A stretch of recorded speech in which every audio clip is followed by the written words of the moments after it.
Hello, my astrology family. This is Lada from astrolada.com. And today I'm discussing the full moon in Scorpio because it is an intense one. It's happening on the 26th or 27th of April, depends where in the world you are. And it usually influences the world a week before that and the next week after the full moon, so well into May. And there are beautiful things that were happening in April, just like now currently Venus is becoming visible, Mercury, which it's hope that when Venus becomes visible, there will be more peace on the earth, there will be more cooperation and understanding. But for a little bit, this might be darkened or complicated because of the very intense Scorpio full moon. Because what is Scorpio? Scorpio is one of the deepest, most kind of signs that bring subconscious tendencies that are buried from many past lifetimes and traumas in the surface. And what is the moon? The full moon symbolizes people and how people feel around the world collectively. As humanity, the moon is the planet of the people.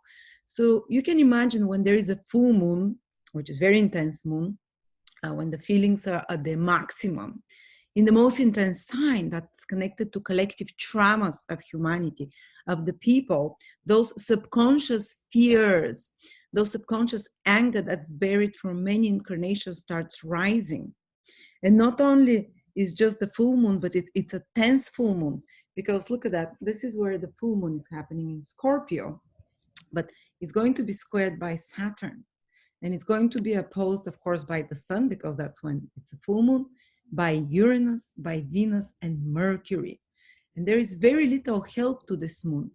I mean, those aspects, the square from Saturn, the opposition from those four planets here in Taurus, they're tense aspects. So they trigger very powerfully those emotions, those buried emotions, those painful buried emotions in the psyche of the people. And there is a little help here from Mars, so we'll try to discuss it. How is it going to affect the world? Well, we said the moon is the people, and Scorpio is known as the sign of uh, fall of the moon, where the moon is the weakest, because people are not peaceful then. Scorpio is the most rebellious sign. It's not Aquarius like we think. Aquarius is free thinking. Aquarius is about freedom, and it's more ideological, but real action, rebellion, is Scorpio, because it's ruled by Mars naturally, and those powerful emotions that will be triggered. And because the people are, what's going to trigger this rebelliousness or this anger and those intense explosive emotions collectively, individually in each one of us and collectively as society and as people? Well, one of the things will be Saturn with the hard aspect. Well, what is Saturn? Saturn is probably some government strict rules, because Saturn is control, rules, legislation of some sort, what you cannot do. Saturn is what you can do. In Aquarius, they're connected to society. They're connected to, Aquarius is freedom of information and knowledge. So, I mean, we've been having Saturn there for a long time now, almost a whole year on and off. So these things started happening, but now is a trigger of reaction from the people whose collective trauma is awakened or is much more powerfully triggered by these Saturnian rules. Maybe there will be some new rules that come, that what you cannot do, new restrictions. And there is this collective, and lockdowns is Saturn, of course. Anything that locks you, restricts you, is Saturn. So people will react more powerfully in the next few weeks to this. And what else? And Saturn is in Aquarius, the sign of economy. It's because of economical reasons and social reasons. Aquarius rules society. Saturn is the rules of society, the rules of economy, the restrictions of economy, or the restrictions on economy. And then the other planets in Taurus is the other thing that triggers those subconscious, powerful traumas and rebellious, angry reaction of the moon of the people generally around the world. And what is Taurus? Taurus is money. Of course, again, another financial sign, financial situation, money, resources, comfortable living. Those things will be a trigger somehow, or the lack of those things. And of course, Uranus, which is also rebellious energy, is opposing the moon, square Saturn. Venus, Mercury, and the Sun, all of those planets, so let's see what happens. But there's a little bit of help to this moon, a trine, which is a helpful, easy aspect from another water sign to the moon of Mars. Mars in the sign of Cancer, which is naturally the sign of the moon, and the moon in the sign of Mars. This is something we call mutual reception. When planets are in mutual receptions, they help each other somehow. Even though both the moon is not the most peaceful and easy in Scorpio, it's let's say, its most turbulent sign, and in Cancer, Mars it's in its most turbulent sign, because people act because of emotional reasons, because Mars rules how we act, the actions we take, the wars we fight, the battles we choose to fight. And when it's in Cancer, people will be triggered because of very emotional reasons, because of very personal reasons, not because of objectively well thought out reasons. It's just like an emotional explosion that we see here. Both Mars in the water sign, the moon in Scorpio sign, but there is a trine. So, and Mars, and of course Cancer, where Mars rules the family and the rhythmical pace of life, and the family circumstances. So, and living circumstances. So that can be another of the reasons that triggers people into action in their personal life or their collective social life. Mars also rules in Cancer. It can rule the police, for example, or people of military force or whatever. So because there is a trine there, they can side up with the people in certain countries, for a little bit at least. You can start seeing such a trend, such a tendency, because of the mutual reception between the moon, the people, and Mars, military or the police usually. And in Cancer, it's more like the local police of the neighborhoods that, is around. So maybe that will kind of take off a bit of the steam. This is what helps a little bit. But which is the strongest planet in this lunar full moon? Well, it is definitely Saturn, and Saturn is the government. So who wins at the end? It's the, Capricorn. Saturn, which is the rules, the order. Eventually, wins over again. Let's say, and it has the most power because the moon is fallen in Scorpio. It's quite agitated. Mars is also not the strongest in Cancer. So the police forces or the people. But Saturn is very strong, and Venus is very strong. It's in its own sign, which also gives me hope that, even if there are some clashes, and they've been clashes since a year almost, and especially since the big convergence in Aquarius. It's not on mainstream media, but if you watch alternative media, you see every big city, there's hundreds of thousands of people, thousands of people that protest all the time, and they're fighting with police, and it's a nightmare. It's not on TV. Then I'm going to show you that, the mainstream media is not, it's a tool for control. It's not a tool for information. If no one has realized that by now, I don't know where you're living.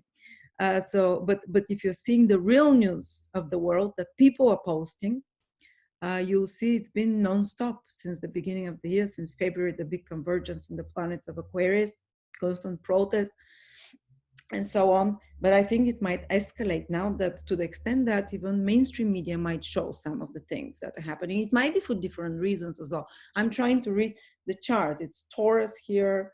Is it connected to money? Is it that people rebel somehow through money or the stock market as well? That's a possibility. Is the economic situation Aquarius? Is the social conditions? Is the rules that they impose to society and to freedom of information, which is Aquarius? And because Venus is strong in its own sign, Venus is peace, agreeableness. Again, I hope this can balance the situation, but Venus is already visible, so this is great. So it's not combust. So we have here some stabilizing force as well. But of course, Saturn is the biggest planet of these all. In a sense, it's the most outer planet. So it has more power over the other planets. And on a personal level, how can it feel? Of course, the moon represents our moods and emotions. You might start noticing now. First of all, Scorpio is a sign of mortality. You might be more aware of deaths happening. I'm not saying there will be more deaths happening, you know, in a serious way, but there might be some increase because Scorpio is mortality. Scorpio is death, or the awareness of death. But I think it will get much more dangerous when there is an eclipse on in November, the Scorpio eclipses, and more specifically the Taurus eclipse on the star of death, Algol. We have to be more careful around that time, because in November, when we come to that time, I'll make a video about the eclipse that's coming in November on the most malevolent star in the sky called Algol, which was described as bodies about corpses upon corpses. You know, so I checked back in a few years when there was eclipse on Algol. It was more than 20 years ago. And I'll share you my impressions, what I saw there. There was a certain disease that was very neurological, was affecting neurologically, actually the cows, because it's in Taurus. But let's see, let's hope it doesn't get to people or something, but there is definitely more danger there. But still, in this full moon in Scorpio, people will be more aware of that.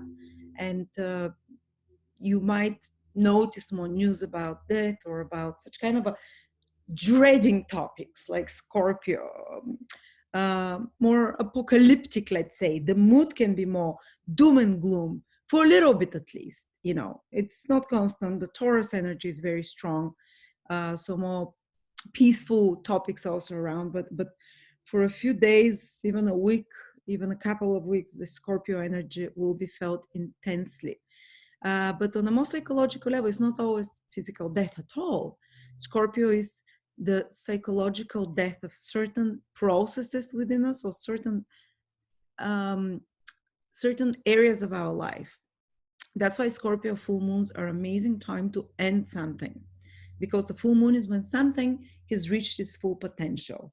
So it can't grow anymore. So from then on, it starts growing small. So on a personal level, there might be powerful realizations for some of you, whatever is happening. We'll talk about each of the 12 signs, about something that has reached the end of the line in your life, and something that needs to be eliminated. What does Scorpio rule? The anus. You know, to be excreted, to be pooped out, basically.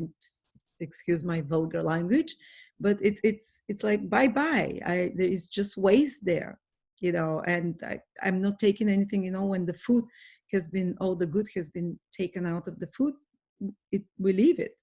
We release it from us. There might be some powerful resistance to the things you have to release now, and the things that have to leave your life, because Saturn is squaring the moon. And of course, Saturn is like a good Saturn person who has a good Saturn will react very differently to this full moon than a person with a more difficult Saturn. What is a good Saturn? Good Saturn is also someone who knows when to say enough, basta, enough is enough. When something is finished, they are okay to leave, and they don't feel sorry about it, and then don't think the world has ended. If this person or that habit or that thing from our life has ended, this is a good Saturn. Endurance, and this is the good time, okay, that's it.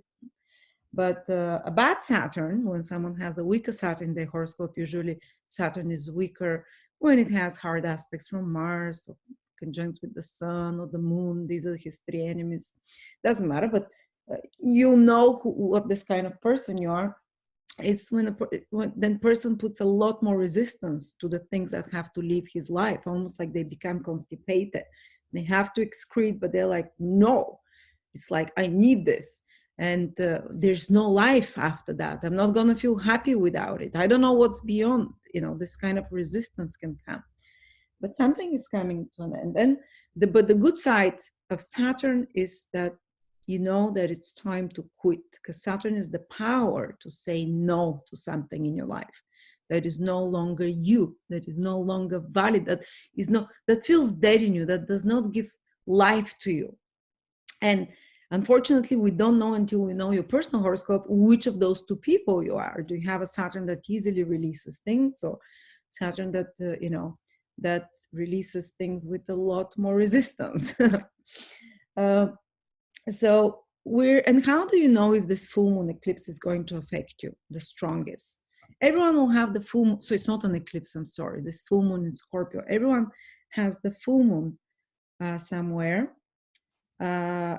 we're going to go through sign by sign, but if you want to know it specifically, your planets will be affected, which will give the strongest effect. You can check on my free transit calendar, which is 7 days free. Let me share your screen here. Here it is.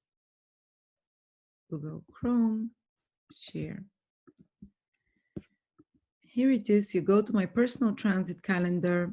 You make your account, you enter birth details. I've already entered mine. So I'm just going to log in to show you. Hey. Sorry. Log in to show you how you can see if this full moon is affecting you. So I will select a profile here. I'll select my sun, for example. And I want you to watch. Now it's currently showing only 7 days from the 17th till the 24th. But if you log in 3 or 4 days later, you'll see to the 25th, 26th, 27th. So starting from around 22nd, 23rd, I want you to see if you have any sun transits. The sun transits are in yellow. So anything in yellow, like my sun here, will be having 23rd, 24th, and into the 25th, 26th. It doesn't show it here because it's beyond 7 days. You'll have a sun transit. And you can read what it means for you personally, the sun transit, but then magnify what it says furthermore, because the full moon will trigger it. And add in a bit of emotionalism, a bit of to the meaning of this, what I'm talking. And anything that I said, you know, and if the sun is making a good aspect, like a trine or sextile. The trines and sextiles are like that. It says here it's a triangle. Sextiles are indicated by, you know, this little thing. You'll read if it's a trine or sextile. This full moon will help you release something or complete something and see good results very much more easily, without so much resistance. It will be something that you welcome. It will be something that will help you complete a project, for example, and something in a non-resistant way. If it's square, opposition, or especially conjunction, and of course, when you put the cursor here, it tells you, is it a square, is it an opposition? And if you see a yellow transit, watch it. So because why am I telling you the sun transit? Because the sun is part of the full moon, because it's on the same degrees of the as the full moon. So if the sun is activating something, the full moon is also activating something in your horoscope. If it's an easy aspect, so is the moon. So this is how you can see that. If you want to unlock for much longer time, for a month, for example, it's just $6 to unlock all your transit, and each one you can read what it means. Now, not now, Mom. Sorry. That's what happens when you record live. So you can read, for example, what does it mean to have Venus transiting your 7th house, and long-term romance, India, thinking, you know, everything, all of those have interpretations. You can read them. You can follow what your personal transits are every day. And then you won't need my monthly videos or my new moon updates, because you have everything there that a professional astrologer looks at transits specifically for you, for transits that no one else in the world has the same like you. So just to remind again, this full moon in Scorpio is a bit tense. It is about releasing. And as I said, on the world level, what it can play out as well. I think there might be some big activations of finances, the financial sector. Why is that? Because of so many planets in Taurus that are being triggered. There might be some big ups or downs again, because full moons are known sometimes to correspond to when something reaches a much higher price or when something starts crashing. There will be some, let's say, vicissitude or some very important developments on the markets and on the stock markets and in the economy. Generally, economy is ruled by Aquarius. The finances of the world are ruled, and the supply and resources are ruled by Taurus. So watch out for such important things. Maybe cryptocurrency will have some big change happening there. You know, especially I think in May, the beginning, as from the middle of May, Jupiter will transit the Venus of Bitcoin. That might be a big rise in cryptocurrency again. But first, I think that already from the end of April, you'll start seeing some, when now it's already started when Venus and Mercury moved into Taurus and the Sun. starting to see some big, it's like a yo-yo on the markets with the currencies currently, but I expect it will continue because Uranus is there, some big developments. All right, now let's look individually at each of the signs. What can happen on a personal level? And of course, do check your ascendant sign as the most important. Then go to the moon, because the ascendant sign is the most personal. The second most personal is the moon sign. And then the third is the sun sign. The sun sign is also important, but is the least personal. So if you're Aries rising, sun or moon, this full moon is happening, and this whole spiegel, this whole tension is happening in your second, 8th houses, and 11th. They're financial houses, all of them. So I expect some big 11th houses, your gains and income.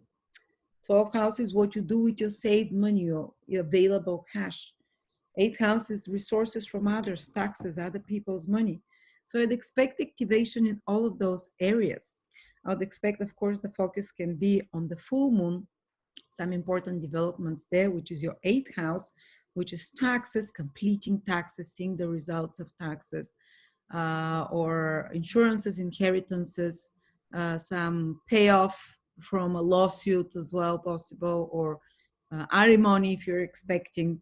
But there can be some emotional moments connected with my money, your money, because the planets in Taurus, the second house, are pulling against the moon. So there can be some tensions. If you have business partners or marriage partners or, clients, there might be a bit more tense situation that escalates emotionally, that is connected about my values on the most psychological levels, my values versus your values, that even creates some tension with friendships and social interactions because of Saturn in the 11th, or my money, your money type of things. How much I contribute, how much you contribute. So you have to resolve something there. And of course, full moon is about resolutions as well. It's also peaking, so escalation, emotional escalation, but also a resolution of such matters.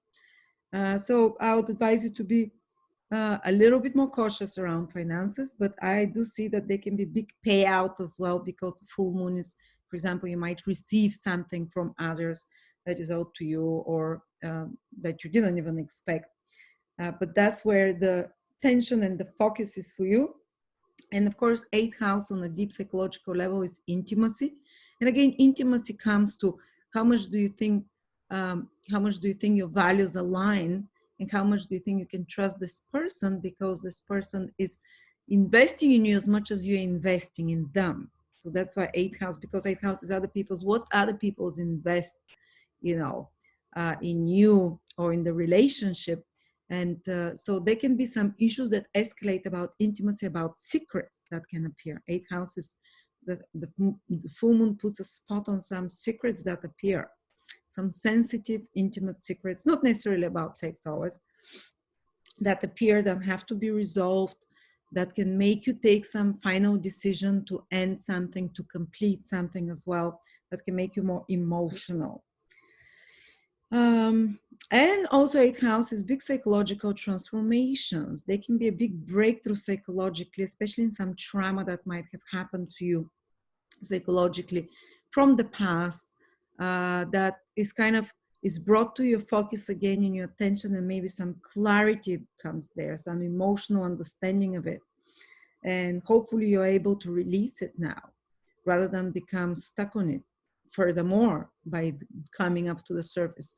Maybe some similar situation comes up, but it's triggered some of your buttons that can trigger the subconscious pain that is stored in you, which is the 8th house. The trauma can be raised to the surface now, and it needs to be dealt with. And Mars helps in that situation to help you deal with that. Maybe Mars in air in your 4th house, a family. So that can be, maybe discuss it with a family member. Maybe I would say even be kind of like active around house, if you want to help this process of healing, or this process of release of psychological tension. As well, if there are some issues, as I said, with money or inheritances, insurances or taxes, or some psychological deep delving or intimacy with the eighth house, or financial matters because of the second eight. Again, what can help you is, for example, property, the price of property, Mars in the fourth house, or if you're trying to buy or sell something, it's second and eighth house where the full moon is happening again. You know, your money, the client's money. So some action, for example, especially if you're trying to do about property, some action about the property can help improve the situation and balance, achieve kind of agreeableness.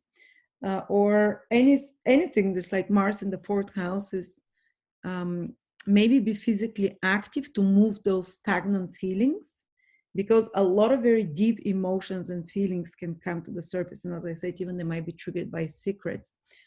And in order to allow these feelings not to get stagnant, because Saturn is squaring the moon, so they might get stuck there. It's like half excreted waste. So it doesn't, if in order for it not to get stuck, use some Mars. And Mars is an emotional sign, so it's gonna move, make the emotions move more. So do some physical activity that will help release emotions, basically. And that's my advice for you. If you're Taurus, rising, sun, or moon, this full moon in Scorpio affects you very powerfully. Affects your sign directly, affects your opposite sign, relationships. So some pivotal decisions can be happening in your life in the next 2-3 weeks. And they include a decision that you might take for yourself. It's in your first house for some new beginning, because you're starting new beginnings in your life, which can indicate the ending of something else, because always new beginnings entail that you end something else. And they can entail completions, conclusions of some contracts, agreements, or relationships with another person. You might even decide that certain people are no longer necessary in you. The Scorpio, where the full moon of completions, of seeing the final results of something. And of course, Scorpio is about excreting, don't forget, is in your seventh house of relationships, personal or business or contracts and agreements. It might be something quite innocent, like you come to an end of an agreement or contract, or you complete some project with another person and you see the results to it. But it might be something a bit more painful. It's because it is Scorpio, it can involve intense emotions, feelings of worry sometimes, feelings of, oh, what will happen after? But it's but Uranus, which is part of this full moon, is quite categorical, and it says it's time now. I need something new. You need something new. That's what you'll say, because Uranus is in your sign. And you're like, I need this new energy. In order for me to take this new energy, I need to leave something behind. And leaving something behind entails some promise or contract or relationship almost. So you might even, for some of you, might be like deciding to clear off your close contacts, for example, in some way. And of course, there is some resistance here that comes from Saturn, or all these new beginnings that are starting in your life, and some big changes in relationships that are triggered by the full moon. What can be part of them is the Saturn in the 10th house, which is your social status, or a big change, that a gradual big change that you're trying to implement in your career, that you're trying to implement in your social status. So something in your career can actually trigger this full moon as well, or put more pressure, because there is a balance between my needs, the needs of my partner with this full moon. And then it's not necessary that the relationship needs to finish. It needs to be re-examined. This is what hard aspects, full moons are like. It's not necessarily, okay, I ended, but I might need to end this aspect of the relationship. Or I might need to bring out some emotional issue that was bothering me that I have not talked about in a relationship, and I need to act more resolutely there. Because, you know, and for example, in some career pressures might put more pressure on you and your relationships, or an authority figure or boss figure or parental figure. This is Saturn, on older person, for example, might play some role in such developments. Or it might be that there is too much work or responsibilities that in the world that you have to deal with, and that puts pressure somehow and puts focus on your relationships or business collaborations. And it's not necessarily that it should be negative. It is pressure, but it might just require you to really collaborate with more. This whatever is happening in career might require you to complete something in partnerships here, business partnership, or to put focus on business, on clients, seventh house, and in relationships with them in some way. So, every person will work out these things differently. The more aware and more self-conscious a person is, the easier even the hardest aspect manifests in their life, like the more positive. The more emotionally uncontrolled and emotionally unconscious person is, and sometimes even the most conscious person for a period becomes unconscious because it's too much to bear sometimes, or because it's, we all have periods when we're not alert, when we're not fully observant. So don't beat yourself up if it happens in a more difficult way, those changes. So there is this activation of you, the direction of your life, what you want that is being triggered. Your relationships is big thing. But again, I think you have a lot of power, Taurus, because look, most of the planets are in your sign. Despite that the full moon is in your seventh house, I think you have the cards in your hand and you have the deciding power.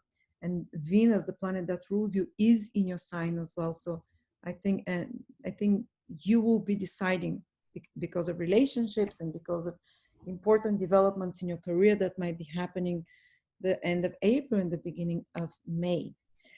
But again, as I said, there might be pressure from authority figure or career on those matters. And what's helping you is Mars. Mars kind of doing a little bit of gentle aspect to your seventh house. So communication, but honest communication. This is Mars. Might be emotional communication because it's from the sign of Cancer, but just say what you think. Mars is like, bleh, go and say it. My third house is communication. Say the things that have been bothering you. And of course, try not to be hurtful, but Mars is take action in that. Or maybe mates, third house is mates, teammates, workmates, colleagues as well. If there is some tension there with clients or with business partnerships, maybe mates can help you a little bit. Some collaboration there, some good conversation with people generally. Converse with them, brainstorm with them if there is some tension.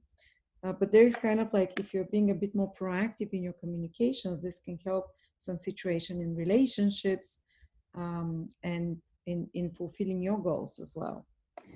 Okay, then the next sign is Gemini. Gemini rising, moon or sun. The full moon is happening in your sixth house. And of course, your 12th house is triggered. So there is a big push and pull there between something culminating at your work, for example, the full moon, that can create some powerful passions at your work, maybe even, Scorpio is a bit of a competitive sign. Scorpio is a bit of a emotionally can, at work, someone can do something that you're not very happy about, something of a, power struggle of some sort, for example. And you have to balance this or that's the most negative, of some intrigue, for example, at workplace that can happen. That's the most negative manifestation of this full moon. And it might be triggered, there might be some tensions, of course, with there because of belief systems, Saturn square from the ninth house, or maybe some problem you have to resolve with your work that appears. And of course, full moons are about resolutions, finding a different solution or different direction of something that you've already been working on, some project. So the best possible thing is you can complete a work project you've been working on, maybe under some deadline, maybe under some pressure, because Saturn is part of this full moon as well, squaring it. So there might be some, tension there, and some legal matters that you might have to consider about completing some work or responsibility as well, because Saturn is in the ninth house. Some traveling issues again that can affect something to do with career. Maybe not in a negative way, but you have to sort something out there. or some moral logistics matters as well. This is Saturn in regards to the career. Some Saturn also rules some rules and regulations or restrictions that you have to go around or sort out to complete this project or to align it to a better direction, let's say. Because as I said, full moons are about re-examining, am I going in the right direction, what I'm doing? Maybe I need to fix something, to change something. Saturn in the ninth house can show you someone else's perspective, because the ninth house is other people's opinions. And another person might tell you something, maybe someone with more authority, someone older, to bring to your attention something regarding a work project that you're doing, or something regarding your health as well, because the sixth house is health, where the full moon is happening. Some authority figure giving you an opinion or whatever, that can trigger you into action to complete or change direction there with work project or with, and it might be something that you're not very happy about hearing. It is a square aspect. It's not the most pleasant. It's like, or maybe like some new regulations come. Saturn is also regulations and rules. And you're like, okay. Or some restrictions about your work, or that you have to go around, you know. But of course, the full moon always includes the opposite sign when there's so many planets till the middle of May for you. I mean, this prediction is till the middle of May for you, from April 20, 23rd, 5th, 4th already to the middle of May, Gemini. So there is a lot of focus in your 12th house. So you need to almost like balance the need to complete something here, to fix something with your health. The full moon puts focus on your health and how you live, your healthy habits or unhealthy habits. And also, sixth house, don't forget, is enemies. So again, there can be some animosity that's happening, not necessarily with the teammate also. It's like some animosity that escalates, some power struggle, some unbalanced situation. And it might be because differences of opinion. Saturn in the ninth house is about your beliefs, opinions, worldviews, or it might be because of, and the planets in the 12th house as well, because of some hidden subversive tendencies that were not addressed before, that it can escalate. But again, what is helping you? Mars is helping this moon. Mars in your second house. So, I don't know, what would that be? Second house is one of the houses of family. So maybe your family can help you deal with such situation, deal with such moods, or if there is some health trigger that the full moon in Scorpio creates for a little bit, because it is the house of health, maybe the support of family, plus also Mars is to be more physically active if you can a little bit, put more fire in your food. Second house is what you eat, put a bit more fire in your food, because Mars is making trine. Maybe more spice, more it's like garlic, onion type of foods.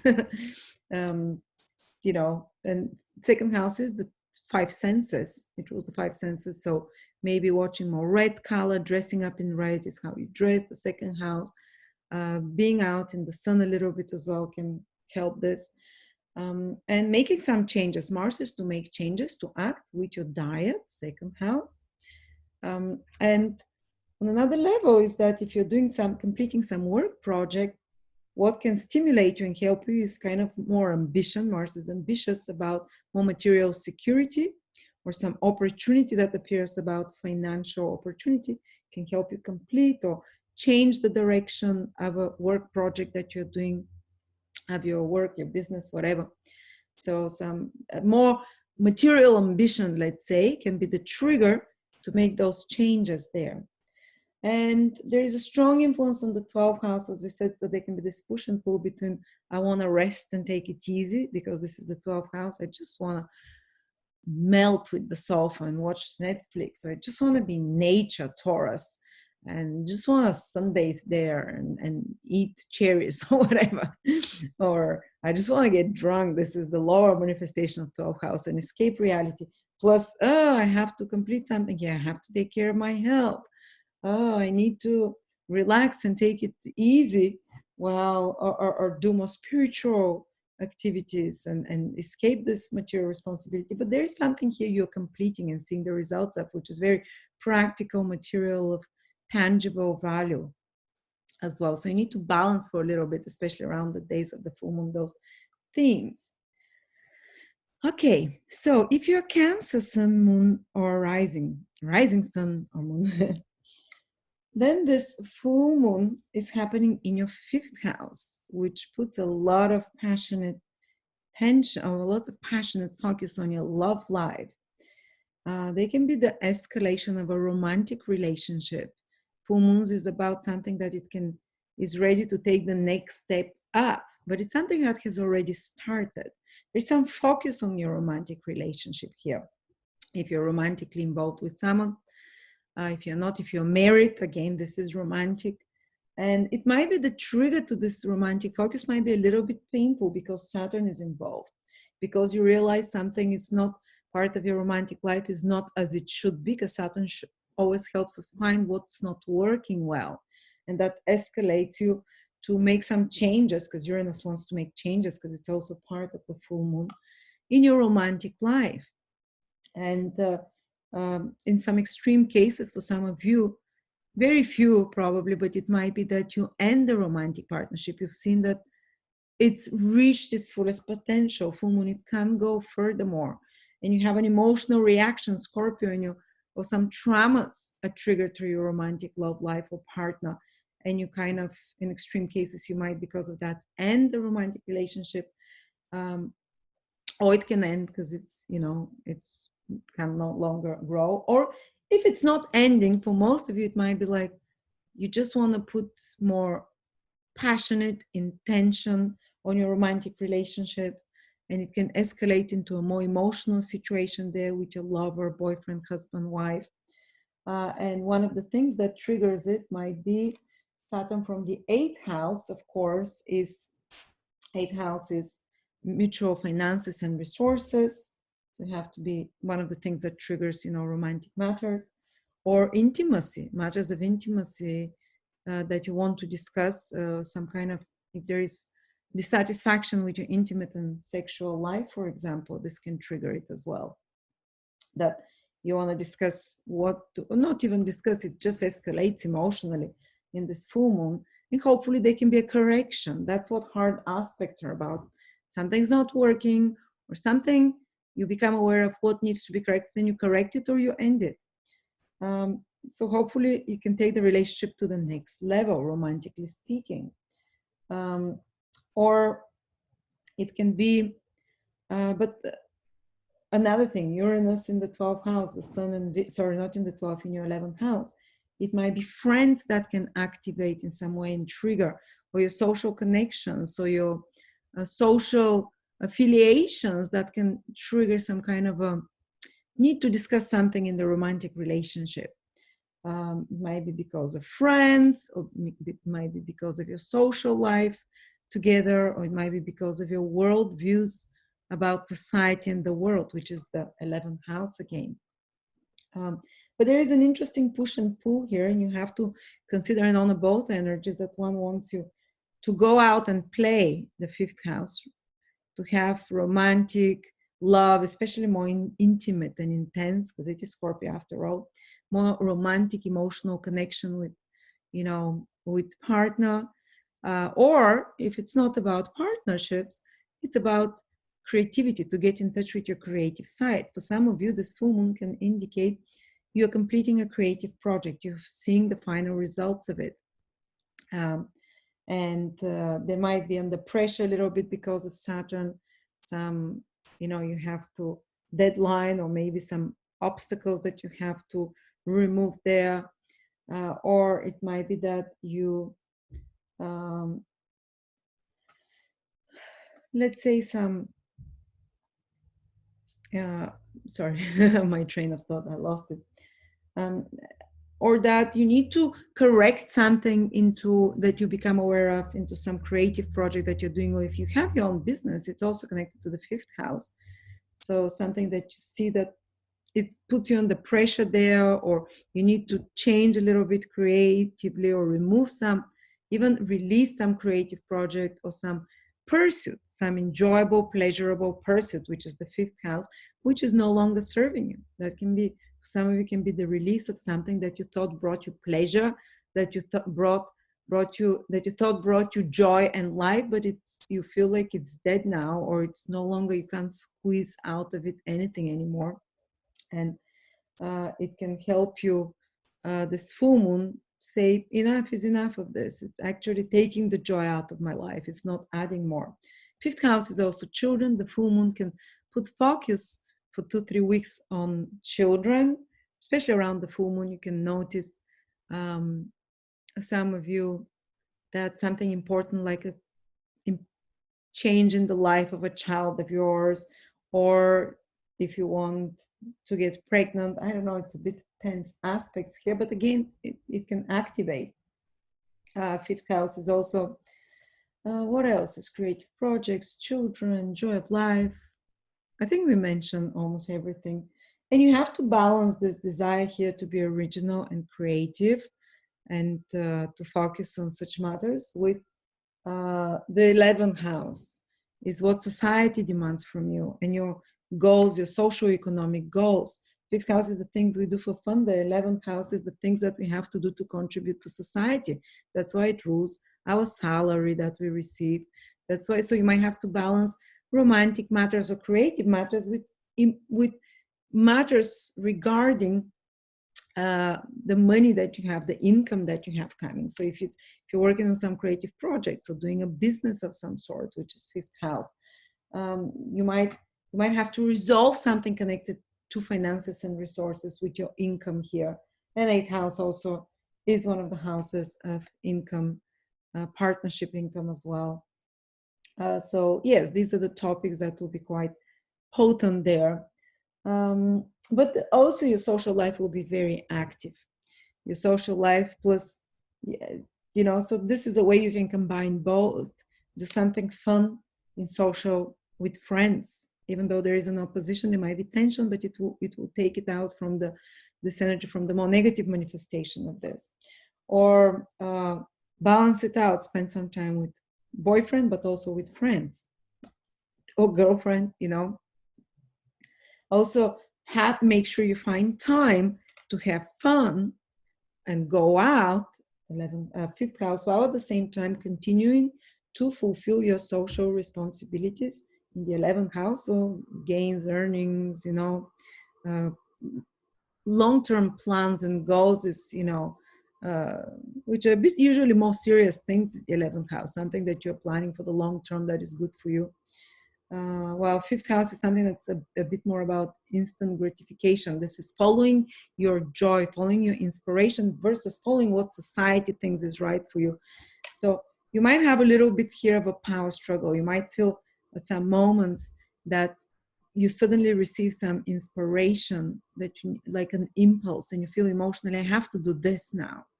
And that's the fifth house, is your inspiration. And it's very powerful divine guidance, the fifth house, because it's a direct line to the divine inspiration, direct line to your true bliss. The fifth, the first, the ninth houses, they're connected to that. And you can feel the strong need to do that for a little bit, to go find your spark, might be to do something. You might get a great idea. Fifth house is the house of great ideas. And it's usually, it might be about something you've been thinking about already. It's not something totally brand new, but you might be getting really powerful activation of brilliant new ideas. And you just might have like a feeling, I need to go out and do this. It's like, and you have to follow that inspiration. But at the same time, they're powerful here responsibilities to society, or it might be that your friends say, or you might be fearful, what will people say about this inspiration have? Oh, that is, that this is where the tension can come. Or what will, if I bring it out to people, what will they say? Will they accept that? Or, oh, this is crazy. What will others say? This is, again, the push and pull here between 5th and 11th house. Or your friends or people on social media might say, oh, you're crazy. Why are you doing that? Or you might just use them in a more productive way to share your idea that comes to you, this 5th house energy. to share it with you, to receive some new insights from them. This is Uranus. And you can receive some criticism. Of course, it's an opposition from them about a new a goal, a plan, or something that you want to change in your life. Sorry, because a full moon is something that's already existing in your life that you want to change something about, and it's very much about new creative ideas about how something that already exists, to change it, to make it better. So you can use the energy of the 11th house to discuss with others in a group to see what they think, but not to give them the power to take this creative impulse from you. Because they have a lot more planets here in the 11th house. So what society thinks or what others think can kind of tip the balance much more. But you have to honor this full moon as well. All right, and what's helping you, of course, it's you. You take initiative. Mars in the first house. Mars is making trine to this full moon, sextile to the planets in your 11th house. So you balance the situation by being proactive. Act on those inspirations when they come. Don't sit around, because the other planets will start, the ones that are making hard aspect to the full moon, to the moon here in the 5th house, will start taking prevalence. Saturn, doubts, the planets in the 11th house, what do others say? Planets in the 8th house, oh, is that okay for finances? You know, and the kind of hidden fears. So instead, be active when it comes. This is Mars. Act on impulse and emotion. It's actually most often you'd hear me say, don't act on impulse and emotion. But now, because Mars is making good aspect to this full moon, especially around the 26th or the days before that, and a few days after that till the end of April, sorry, it's just when the impulse comes, grab it. And if there is tension that you start feeling building up, Mars is entering your sign, be physically more active. This can help you a lot. All right, if you are Leo, sun, moon, or rising, especially start always with the rising sign, is the most important. This full moon in Scorpio falls in your 4th house, a great focus on, and quite emotional focus on, family matters. Something can escalate in family matters with parents or with people that you live or with your family. It might be quite emotional because this full moon has hard aspects, as you know. It might be that there's some power struggle or something that was buried before that gets illuminated, something from the past, or even some trauma, family trauma from the past, or from a childhood that you've forgotten, that memory starts flooding you. Because full moon brings memories back to the surface from the past, and they're scorpionic, they're kind of intense.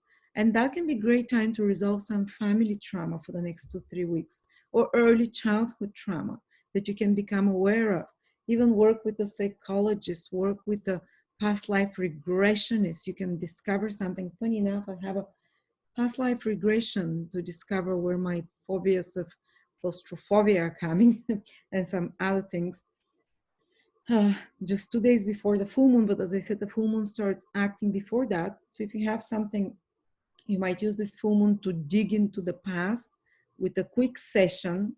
I wouldn't recommend like digging for years and months with psychologists, like it's just triggering traumas all the time.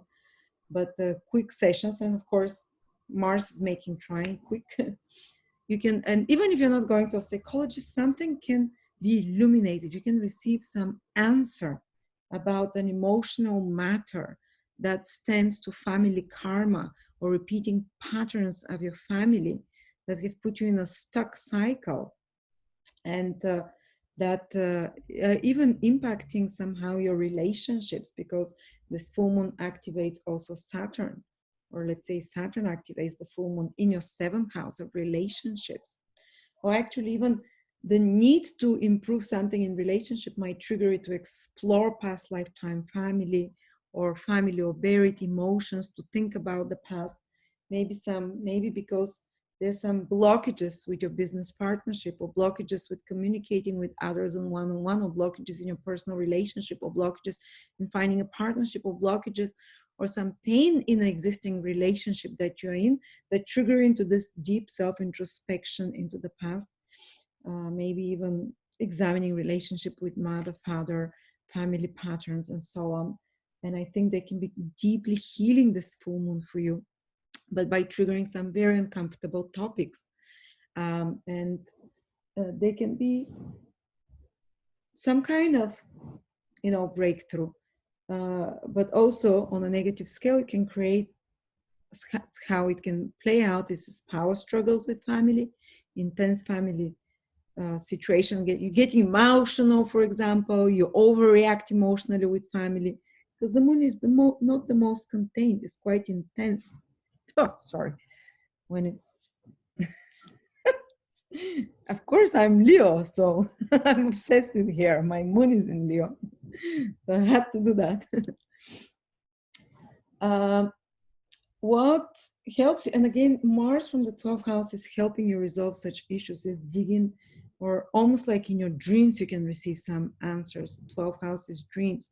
You might even have some violent, angry dreams that appear in the next month till Mars is there, working through this full moon in Scorpio to resolve or to remind you of where those issues are coming from, your family that are buried. That because the 4th house is your feelings, so turbulent feelings that are deep down there, that are stagnating, that are almost poisoning you. And Mars is trying to help with its trine. It's working together with the moon from your dream world, the 12th house. 12th house also rules psychologists or astrologers or spirit guides or psychic readings, or having some someone that gives you guidance from the spiritual level. So you can have a breakthrough, help with moving those feelings and emotions and psychological breakthrough by such means, or by meditation.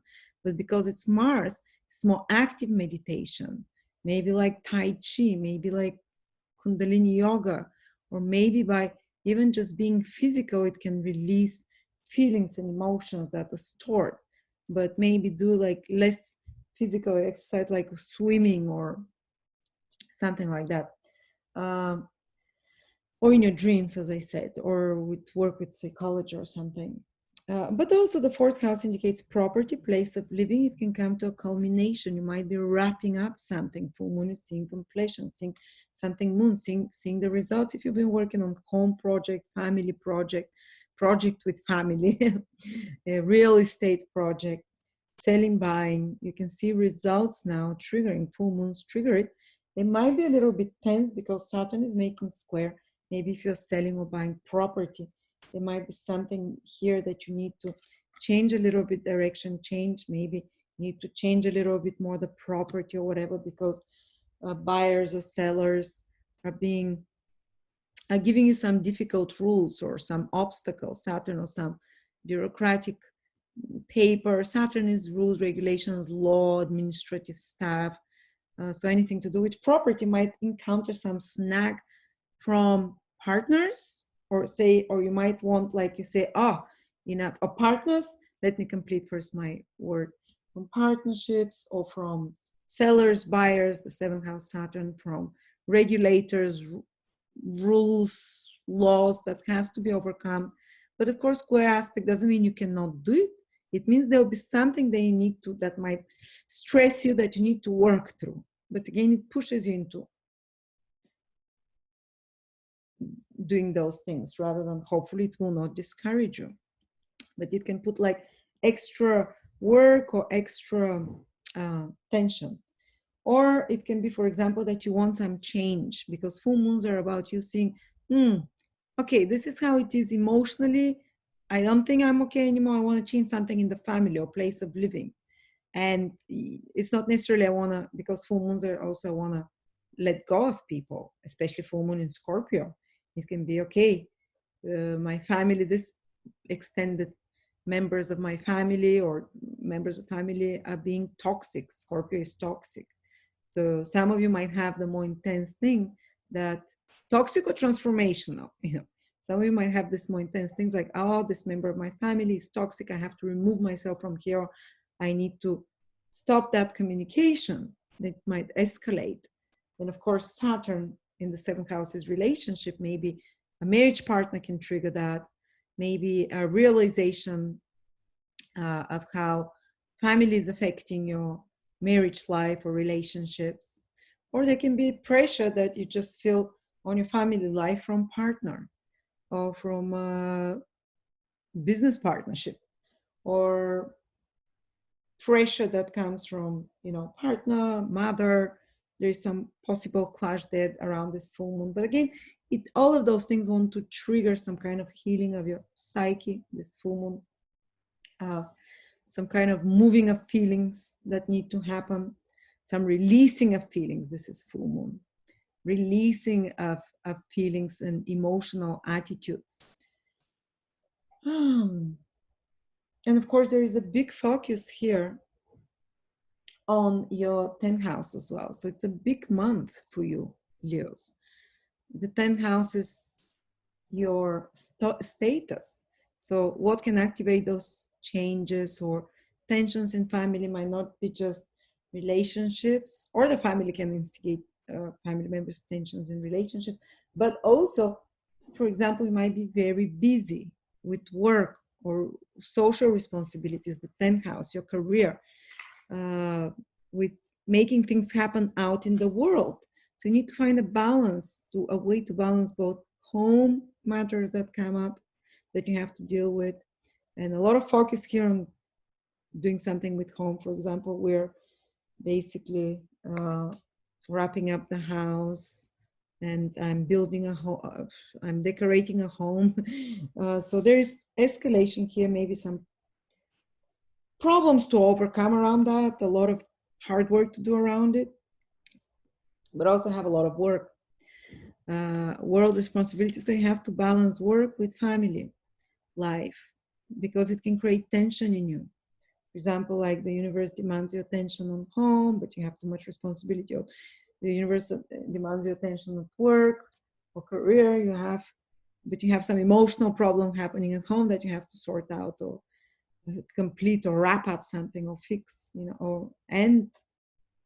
So this is what you have to do. This is what we have to deal with.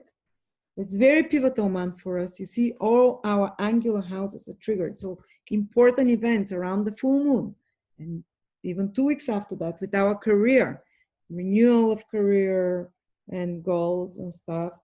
But big focus on completion something with home, with family, seeing results of there, something, ending something. And big focus on relationships as well. So relationships changes can happen. And because it's full moon in Scorpio, there can be some endings in all of those areas. So powerful realization, that's the best way it can happen, that something needs to be excreted. It might be connected to your family life, also in regards to your career, in regards to your relationships as well, because the moon triggers them. Not necessarily fully end something, but certain aspect of it. And Mars in the 12th house is helping, as I said, with this full moon, but it's going to be there in your 12th house for quite a while, till June, till the end of June almost. So that will be important time for you to wrap up projects and end projects for a month and a half, rather than, and to complete certain things. And you might feel a little bit more exhausted energetically with this Mars there, but let's not go that far. Around the full moon and the 2 weeks after that, important events with home, with family, with career and relationships. Okay. Virgo, rising sun or moon. This full moon falls for you in the 3rd house. So because it's quite strained, I would advise you to be a bit cautious in your communications around the full moon, the week before, the week after, because there can be a lot of clashing opinions with others, because the moon is opposite Uranus, the Sun, Mercury, Mars, Venus in your 9th house. 9th house is other people's opinions, 3rd house is your opinion. So basically communications can be quite challenged or become quite emotional and emotionally charged. You might even become rebellious somehow. And some sudden events can happen in this 3rd house full moon, because Uranus is part of the picture. Certain events that make you want to end certain friendships or certain social media contacts, or remove certain clients or people from your life, because 3rd house is people in our lives, mates, friends, whatever, teammates, workmates. Some charged up situation emotionally can happen with workmates, for example, or on your social media, you can enter into some fights or arguments. But also you can find out some sudden piece of information that sparks you up and that creates this tension. It might be a good time when some of you decide just to delete people and cancel people, whatever it is that get on your nerves, because you see, full moon is when something is reach its full potential and it can't give anymore. So you're like, okay, enough. And Scorpio wants to eliminate, and Uranus helps you cut the cord as well. So these are some of the themes that can happen.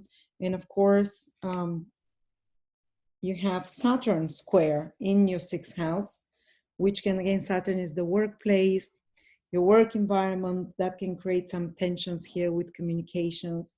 And 3rd house is a lot of mental work. So maybe some work project can put a lot of pressure on you, on your mind, make your mind overactive, make your mind like, because maybe you have to complete some project, and the project might be to do with writing, with speaking, with media, with administrative tasks. These are all 3rd house activities with some skill, some project, some commercial transaction, but it's putting pressure on you in some way, because Saturn puts pressure. Saturn demands to solve some problems, so to see what is not working in such projects so you can fix them and change the direction there. Or maybe it can also highlight what is not working in your relationship with siblings and neighbors and so on. Some animosity can trigger it. Saturn in the 6th house. 6th house is enemies. It's just you have to be a bit more cautious around those days. And of course, with driving, 3rd house is short trips, driving. I would advise the day before, on and after the full moon. Try to avoid, if possible, using tools in some sort that are more dangerous, or driving. Or when you're driving, try and be more present because of the Uranus Saturn energy. Uranus, something sudden, type of things. So these things you have to be cautious about. But on the positive level, let's see, you can complete some projects that we talked about that are connected to learning something, that are connected to using your skills, your intelligence, your mind, writing, speaking, some training as well, and you can be seeing the results of that. And what can be helping you if such situations arise that put pressure on you, especially that create mental stress and in communications and so on in relationships, is Mars in the 11th house.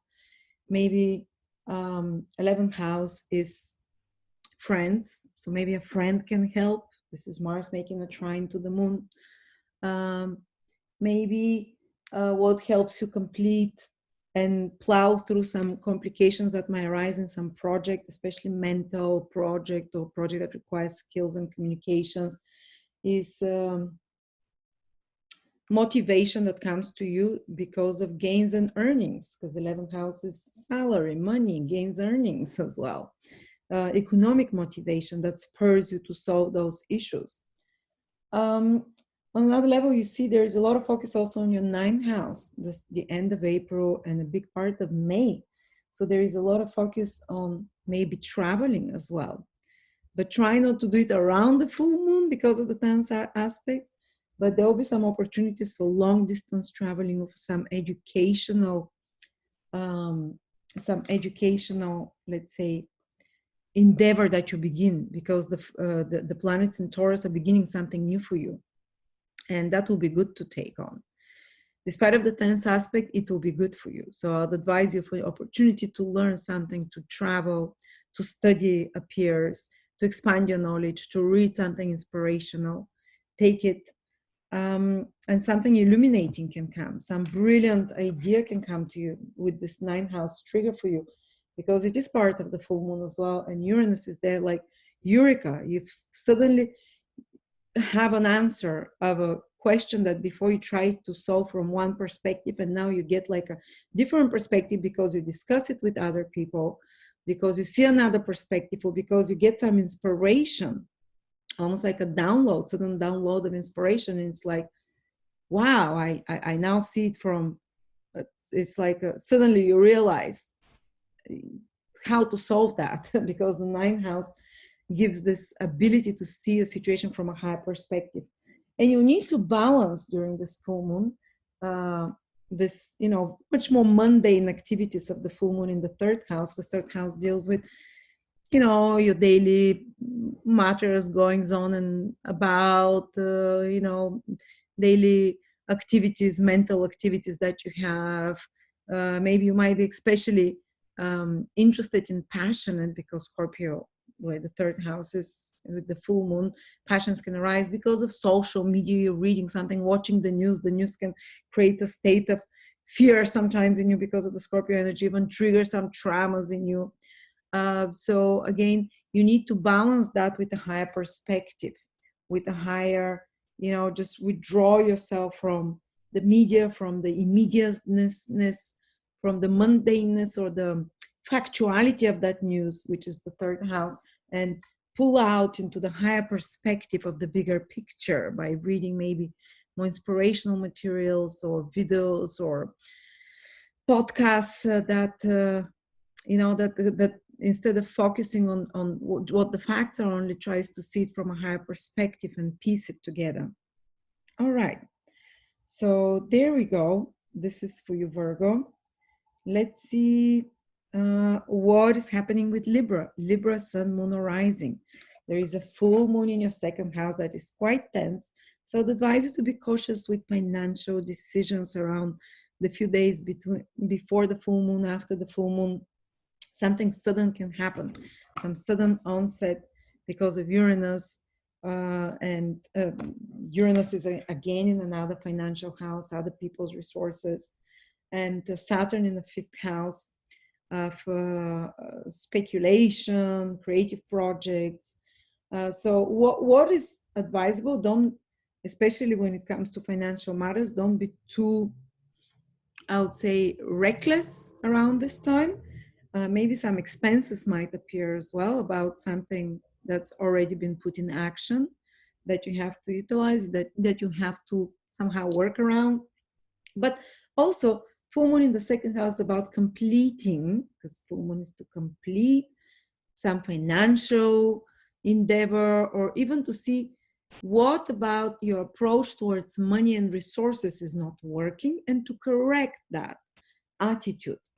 Maybe to fix something there in your attitude, because Saturn is involved. Saturn wants to fix something. And because full moon in Scorpio is about eliminating something, maybe you might want to eliminate certain waste from your life, certain waste materially. Make space if you want certain more money, or if you want different assets, different possessions. It might be first time to let go or spend even a little bit.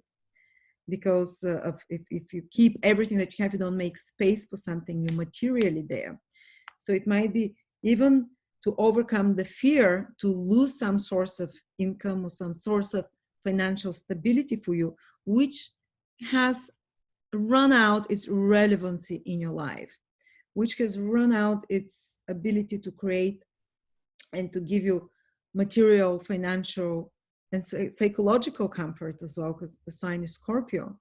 And it's this full moon will give you the courage to cut off with it, to let it go, and maybe to make space for something new that will appear to you from another person, very likely, or from another investment. Eighth house is investments, or that you've made, or resources that come to you through others or new clients, because there'll be a new moon later on into May into your eighth house. But first you need to make space here in your own personal finances. So attitudes is about money. You might have some eureka moment about such matters, financial, and what's blocking you there about stability.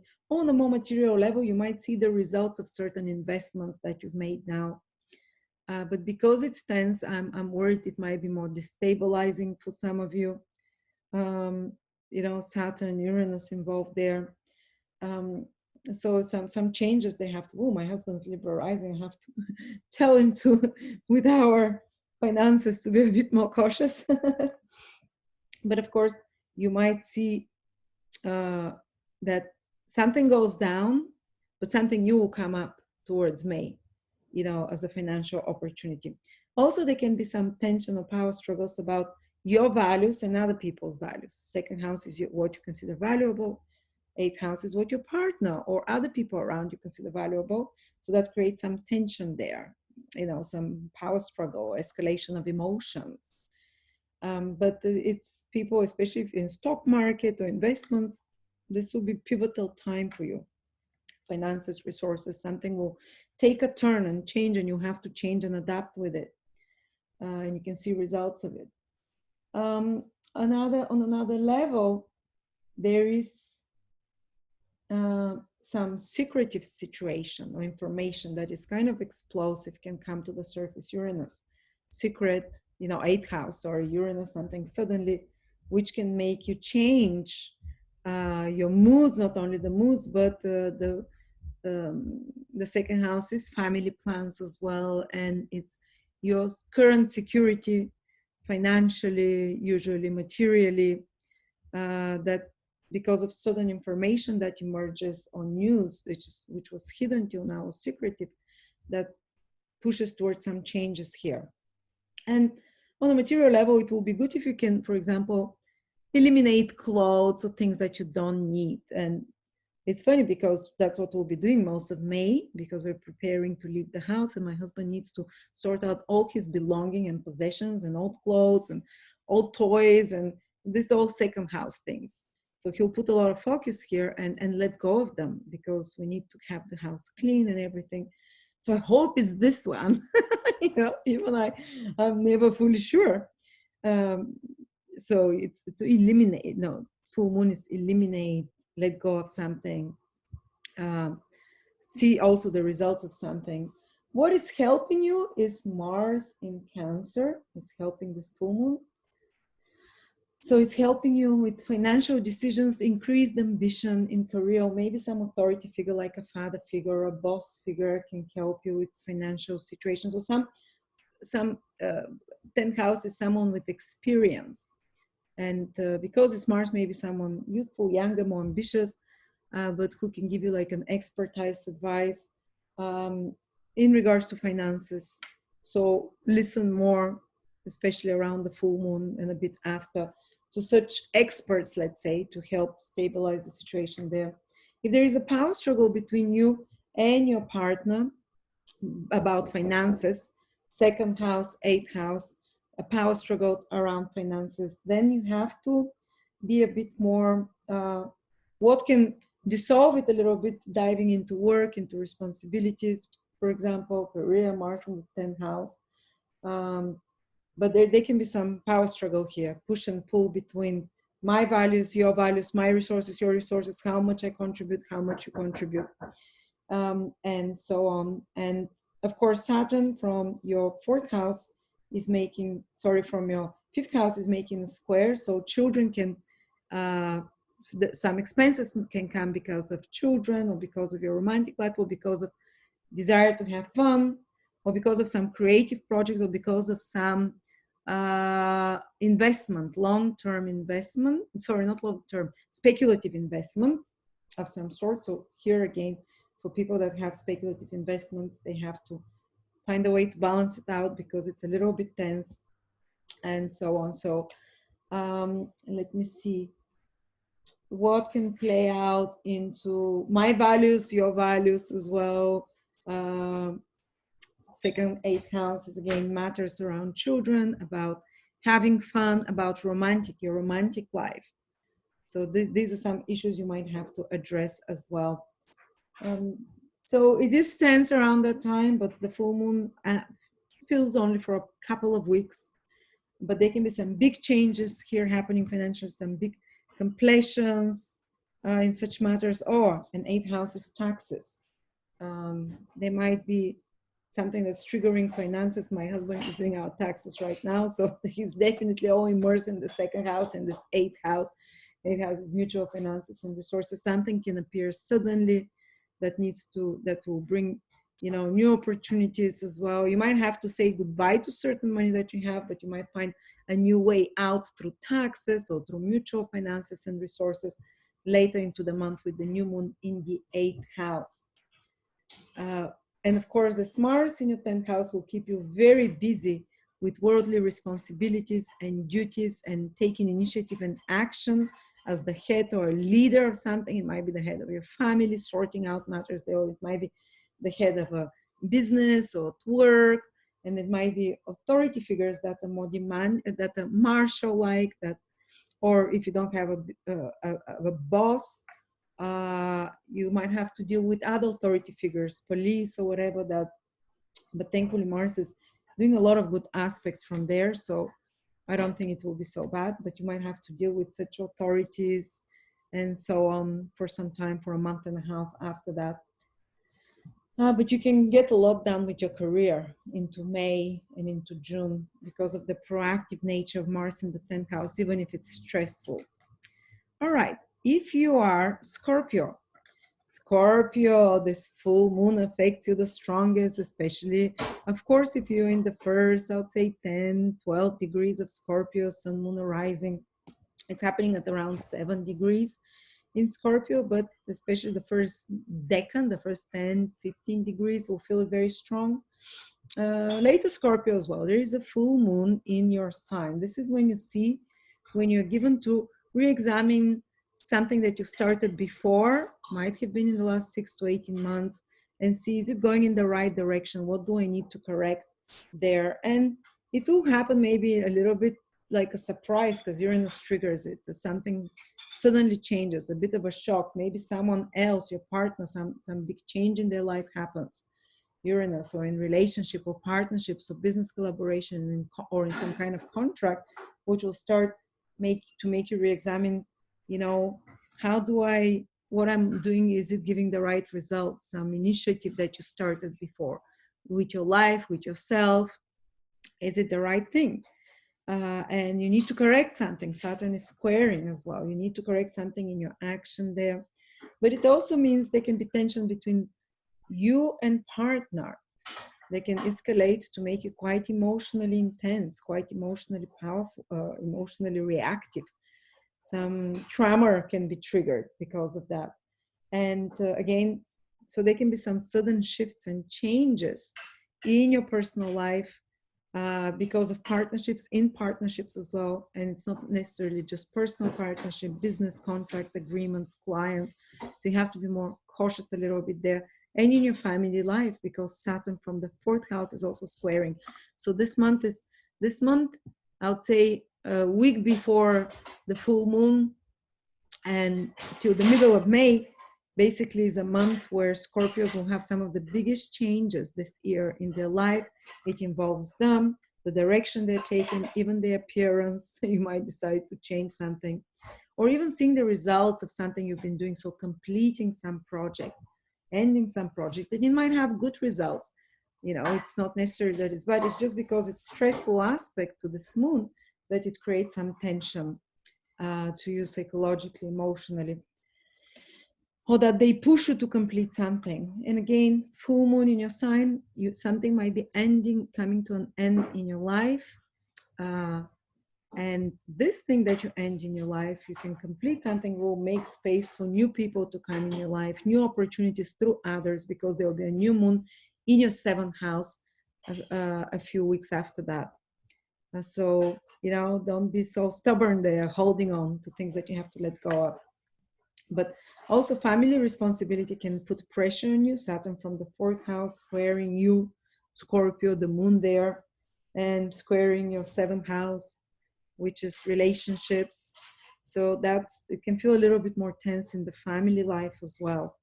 And you can definitely feel more emotional, but this is a powerful month for changes, because cardinal houses are being triggered in your horoscope, the 1st, the 4th, and the 7th, which means that you will be able to turn the wheel of fortune. This is when you take action. Those are the cardinal houses, when you make changes, when you take actions, when things change in your personal life, with your attitude towards yourself, your body, your direction in life, in your relationships, and in your family and personal life and place of living as well. You can expect some important, not very easy, kind of emotionally intense and more stressful, but maybe pivotal, and final result may be very positive as well. And what's helping you is Mars from the ninth house, maybe a teacher, an advisor that can help you, a more dynamic advice, maybe a getting involved more actively with higher knowledge of some sort, like astrology as well. It gives you a higher perspective in those times. Advisor, mentors at the ninth house, or even starting to learn something new, or listening to something motivational and acting on it. Motivational, I know, law of attraction and things like that at the ninth house, or how the mind controls matter and such exercises, but you have to get active with them so you can help facilitate this more tense period here. Okay, if you are Sagittarius, the full moon is happening, Sagittarius rising, sun and moon, in your 12th house. And it is a full moon, which is about endings, completions. 12th house also is connected about endings, completions. So maybe you'll find it easier to complete and end something in your life that has finished its importance in your life. And it might be triggered by important conversations with someone, by Saturn squaring the full moon in your 3rd house. It might be triggered by work responsibilities, or about some new changes that are happening suddenly at work, or even with your health, which is the 6th house where Uranus, the Sun, and Venus are. So they trigger you into direction to release something from your life, to excrete it. So maybe because sudden awareness about changes you need to do with your health, changes you need to do with your work, changes that you need, and these are very sudden. Or some change circumstances here in such areas of health, so change circumstances in areas of work and employment that make you release something, let go of something, or complete something. But it also will make you, this full moon in Scorpio, extremely psychic. In your dreams, you can receive kind of a solution or resolution of a deeply buried traumatic experience from past lifetime or earlier lifetime that you have forgotten. Because Scorpio is something buried, forgotten, traumatic. 12th house, again, that you have forgotten, that you don't remember. So it can be a really beautiful time around the full moon and the 2 weeks after that to work with a psychologist, to work with a psychic or an astrologer, or someone that can communicate with spirits, because 12th house is also those, the departed ones, that can send us messages as well. Or it's our subconscious as well, to work with the subconscious to release some pent-up trauma. And I would advise that it's a quick fix rather than, Mars is making a good aspect. So maybe a few sessions of past life regression or hypnotherapy. They're all, when the moon is in the 12th house with full moon, you can get under those influences much easier. And of course, Mars comes from your 8th house, making trine to the moon in the 12th house, which is another psychological house, and house that wants to break through trauma, because the 8th house is the house of Scorpio as well, wants to break through trauma. So something, the invisible world is trying to help you release some pain, some 12th houses vices as well, to become aware of a certain vice and the pattern that comes from it, maybe through conversation, because Saturn is also in the 3rd house. But I think you have a much faster access to this if you do it through some kind of a more active methods rather than long drawn out conversations, because Mars is making the easy aspect. So through some kind of a fast therapy resolution method and a faster insight that will help in that direction. 12th house is also about expenses. There might be some expenses that appear for you with this full moon, and those expenses can be quite, can come on suddenly. They might be connected to work, for example, or health. They might be connected to 3rd house matters like trips. They might be connected to software, they might be connected to some work projects or communications or learning projects as well. But expenses that are through the 12th house that appear usually can be considered like a long-term investment as well into your future. And another level, the 12th house is faraway countries, traveling. It can mean that they can be, if you've been trying to travel something, some escalation can happen here with this full moon, but it might be a bit more stressful that you have to deal with because of the difficult aspects, maybe because of a lot of bureaucracy, the planets in the 6th house opposition, or papers and documents, if you're trying to relocate to a foreign country, because Saturn in the 3rd house is documents, administrative things, and Saturn makes them more burdensome there that you have to sort through. It doesn't mean it's not going to happen. You just have to sort those things and to deal with such matters about foreign countries, foreign trade, import, export, or relocation, or any projects abroad. And then the 12th house is spiritual insights, which will be very powerful. As I said, makes you almost psychic in some moments. So the intuition will be extremely strong for you. But it's also on another level, 12th house is losses, and hopefully you'll be ready to let go and lose something. It's not necessarily financial losses, it's just letting go of something, releasing. But what you release, actually, you're going to make space for something new to appear in your life, because there'll be a new moon after that with all those planets in your 6th house. It might be in the form of work that appears, work project, or some new excitement for health development, for health routine as well into your life.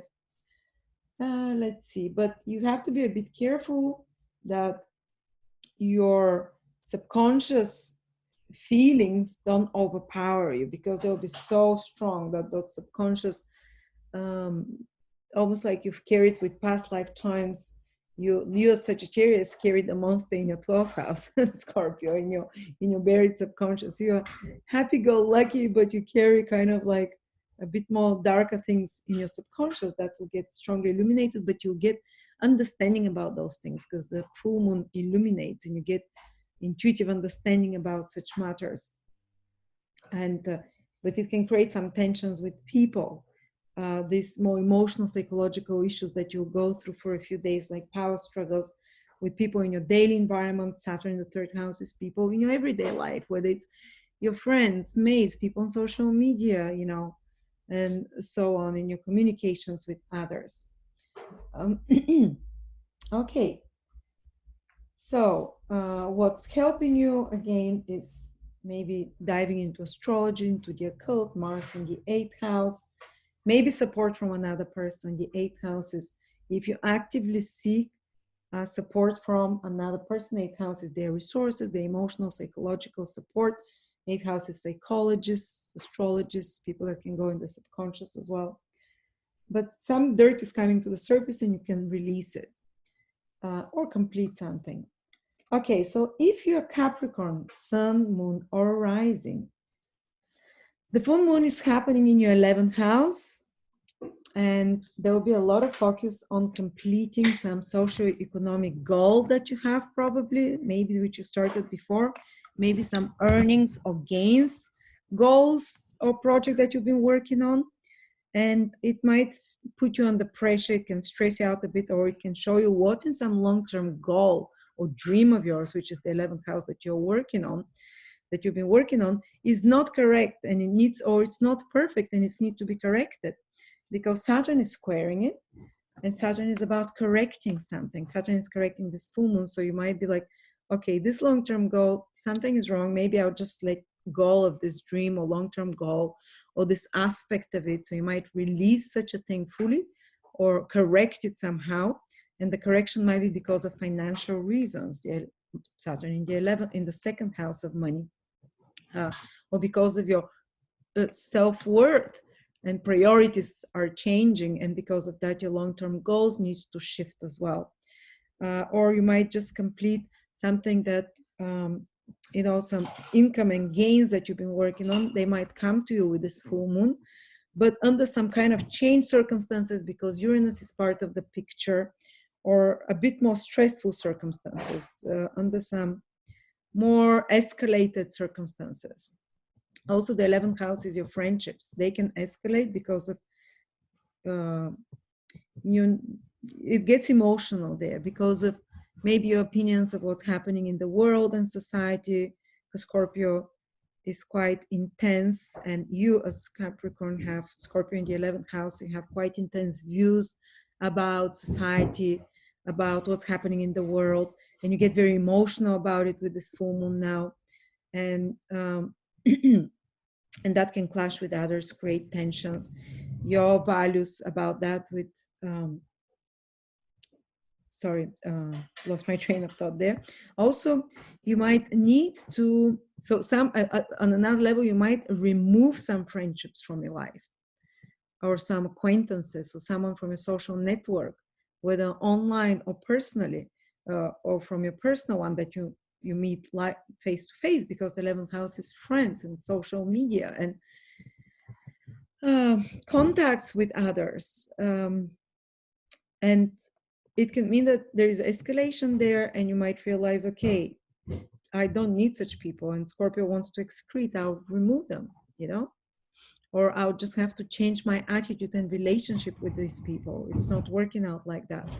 11th house is your audience and your clients. If you're a YouTuber or if you have business, it's your income and gains. So you might have to correct something there and see if you started some income project. Maybe I need to correct something. Maybe I need to shift something. For some of you, they can be a big shift in your income, like a completion of one source of income that happens and changing, which you can make place for another one to come down the line. And something that's more secure that comes down the line. 11th house is, what did we mention? Everything, friendships, also sorts of income as well. But a lot of your financial houses are being activated with this full moon. The 11th is income, so what the cash flow. The second is where Saturn is squaring there. The second is your cash reserves. And the 5th house is also house of fortune, which is connected with wealth in some way, and it is connected with your, if you have your own business, for example, as well. The fifth is the uniqueness of the business, but it's also the 5th house is your in speculative investment. So if you have anything in the stock market as well. So you have to be a bit cautious around the full moon because it is tense. There might be some adjustments you have to make. There might be some, in extreme cases, some losses as well. And in other extreme cases, there can be adjustments that actually something you've invested in brings you a lot more, but it very much depends how these planets activate your horoscope. If they activate your personal planets, which you can see from the personal transit calendar, if the full moon activates it with good aspects, you can actually make a completion of some financial matters and gain more. But if they activate in the most stressful aspect, I'll be more cautious financially with my investments, with money overall, and speculative investments. And there is a lot of focus on this 5th house for you, Capricorn. So there's a lot of focus on completing some socioeconomic goals or dreams of yours, some long-term goals, or correcting them, seeing results from them, but also having to balance out with a lot of desire actually to start having a bit more fun, the 5th house, to start being more spontaneous, not just long-term goals. And I think this one wins the 5th house because there are way more planets here. And you might find yourself that you want to let your hair down more, you want to be more spontaneous, more, have more fun, enjoy yourself more, be more creative, follow your inspirations. This is the 5th house. And I would advise you to do that as well. But you need to balance between those two because they're both active, especially the first 2 weeks after the full moon. You have to balance your long-term goals and dreams, which require way more strategic working out and networking and, you know, more politicized and cautious actions, with this 5th house activities, which is inspired action that comes to you from your higher self as an inspiration, which can lead to something wonderful as well. So sometimes inspired action can mean go out and play more. Inspired actions, you might feel inspired to suddenly to invest in something, or inspired action suddenly to start a new business project. Fifth house is to create something unique that has not been created before, and especially towards the middle of May, when there is a new moon in Taurus, you'd see that new inspirations are coming to you to create something, to act more spontaneously. It's where, you know, as they say, God acts in a flash, gives you an inspiration suddenly, and you have to act on those. And because of that as well, you might take certain actions that kind of destabilize your finances, but I think you have to act on whatever new comes from this fifth house. These inspirations that will come especially later in May, towards May, towards the middle. Okay, so let's move on. If you're Aquarius, Sun, Moon, or Rising, this full moon is happening in your 10th house.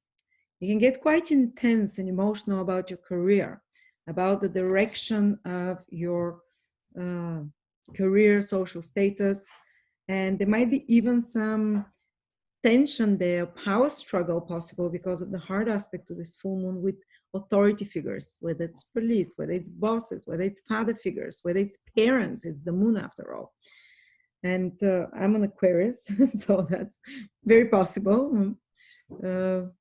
Definitely I have to keep this in, around the 26th, 27th, and the week of the full moon, to be cautious with things escalating with authority figures and parents, because it is the moon after all, but also on a positive level. And there can be tension because you're putting focus on your career. This full moon is requiring focus on career, something to change something in your career, to see what's not working and to correct it, because Saturn is aspecting the moon. Saturn wants to correct things, and you're Saturn currently, because Saturn is in your first house, and you're like, this is not working well in my career, or I have to put extra effort and work here to correct it, to shift it, or on some project that you might have been doing for some time, that some things come to light, are illuminated, and require you to change direction and to see, and maybe you'll see the results, you'll start seeing the results of some project in career that you've been working on.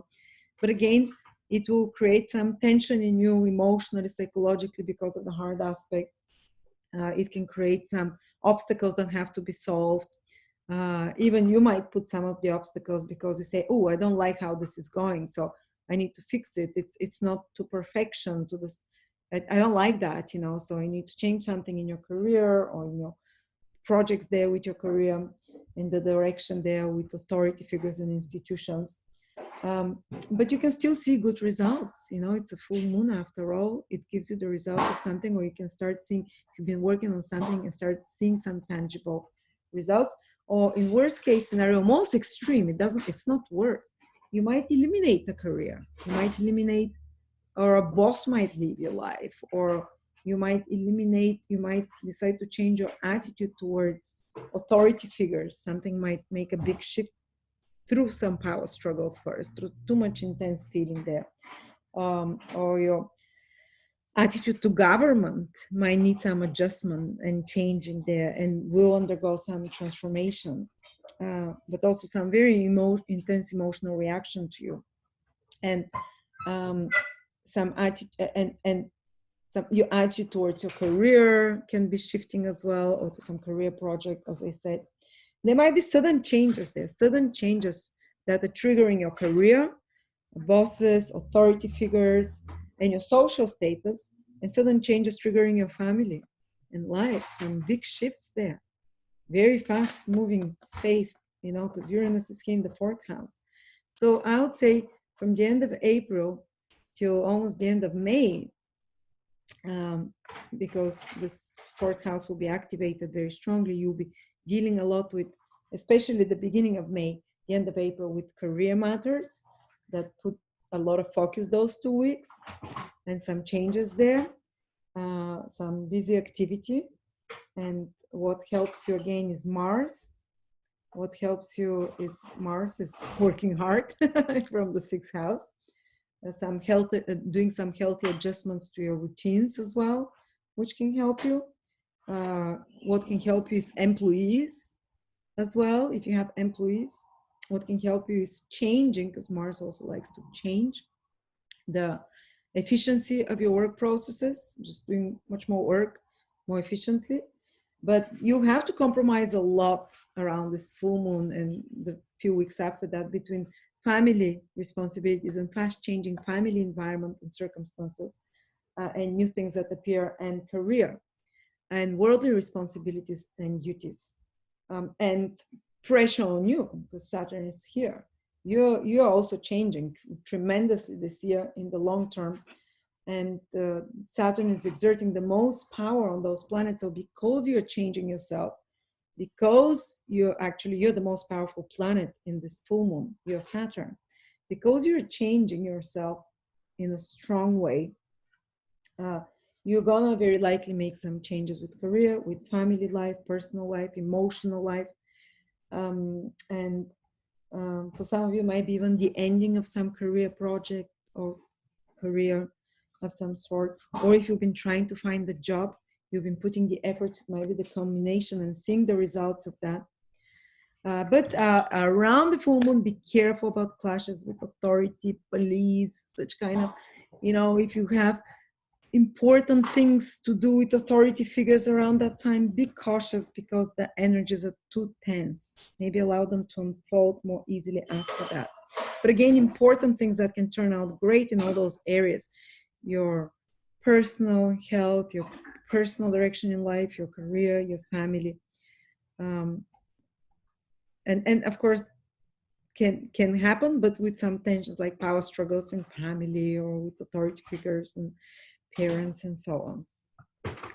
But important, what is triggered is our cardinal houses. When cardinal houses are triggered, it's not an easy period, but it's period of changes. Cardinal houses trigger the move of the wheel.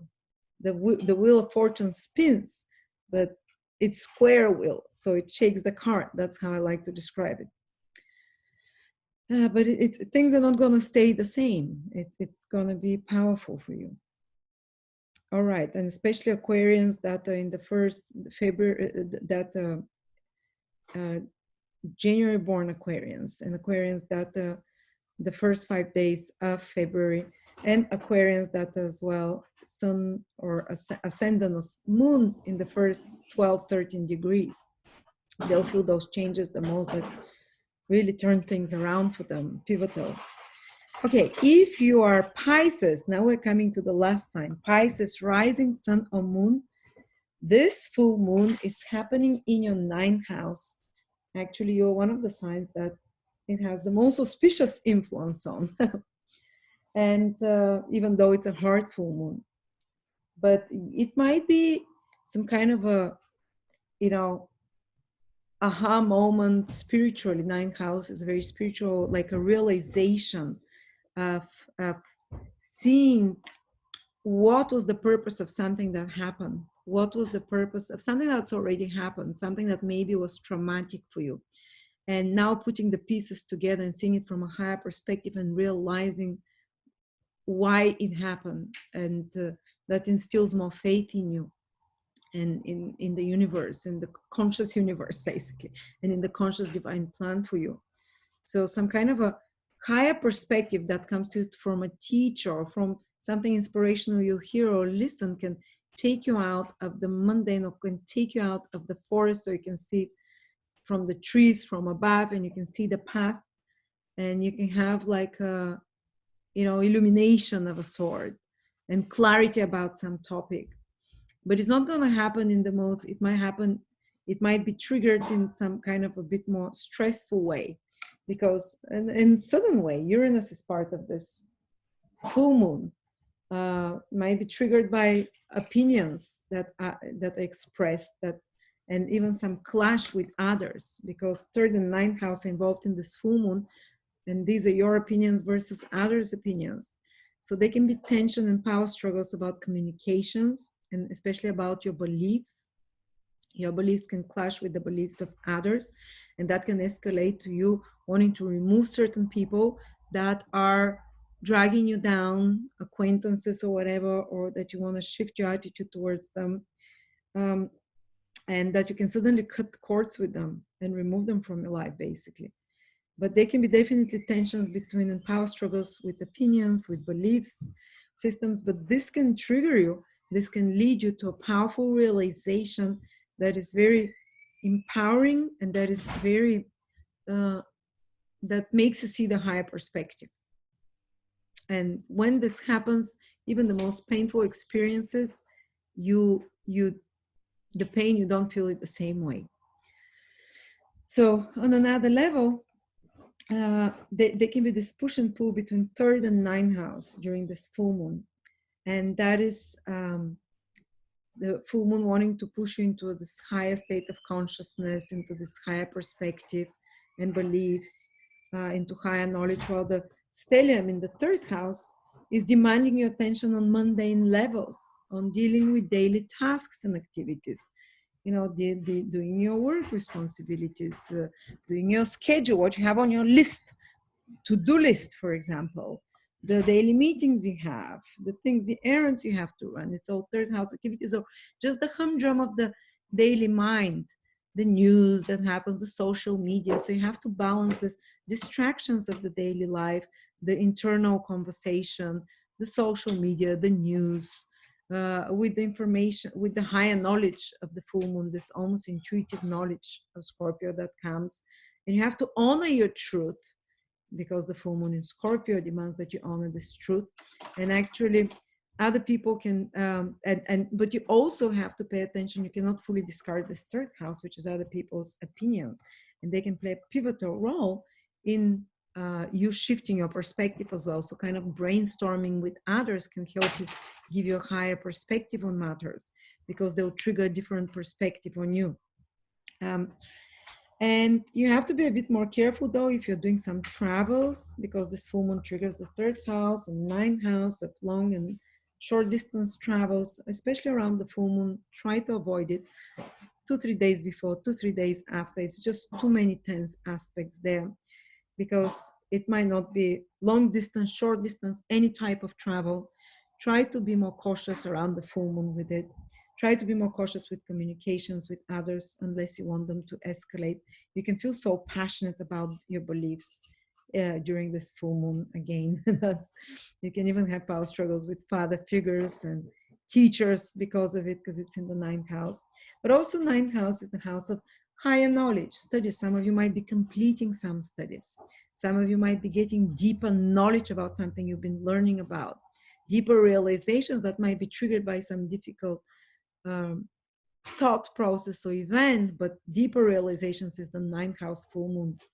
Some of you might be having a very insightful conversation with a teacher, guru, mentor, that can trigger you in the painful places where it hurts, or with the astrologer. Ninth house is any kind of mentor figures, any kind of other people that give you different perspective, that are different than you. And that can trigger very emotional reaction in you, that can start changes not only in your belief system and outlook on the world, but in your everyday activities, in your subconscious as well.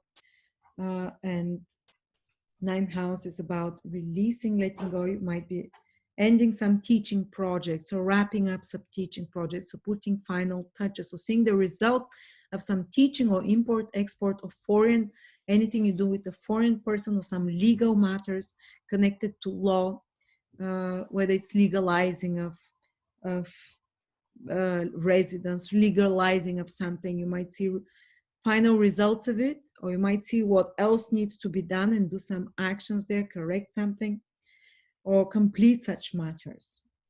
What is helping you, Pisces? Mars from the fifth house is helping this full moon in the ninth house, which is also tells you that you find inspirations. You know, this full moon in the ninth house, some brilliant new ideas will come to you. Mars in the fifth house is new ideas, inspirations, and you have to act on them, rather than don't get too distracted into the what others are saying. Third house, what, you know, because they make in opposition to the full moon. If you want the full potential of the full moon, you kind of try to use the good aspects to the full moon.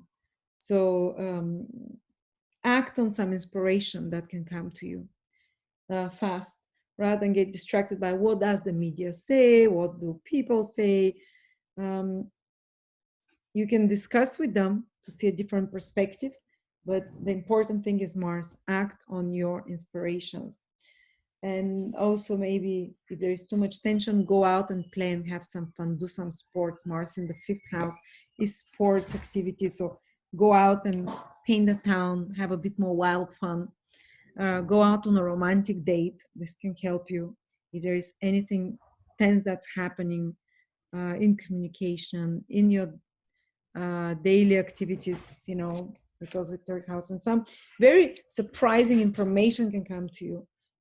Uranus in the 3rd house, which can, this shocking or surprising information that comes suddenly to you can start a powerful shift in your beliefs. And you might release certain beliefs that you had before and attitudes. This will make more space for you to open up to this 3rd house influences that become even more powerful into the middle of May with the new moon in your 3rd house, which will be about learning new information, letting in new people into your life, acquaintances, starting new commercial business project, new skills, new facts, new information, and new projects as well. 3rd house is very project oriented. So there you go. Thank you so much, everyone. I hope this full moon allows you to keep your cool. It's gonna be a bit hard. It's quite explosive. But everyone on a personal level, on collective level, is hard to control, but on a personal level, everyone can benefit, even from the most difficult influences. So thank you so much. I'm Lada from astrolada.com. Check out the new courses that we have coming. Amazing courses coming in in November with our amazing teachers. Thank you so much. And for readings, also check the links below.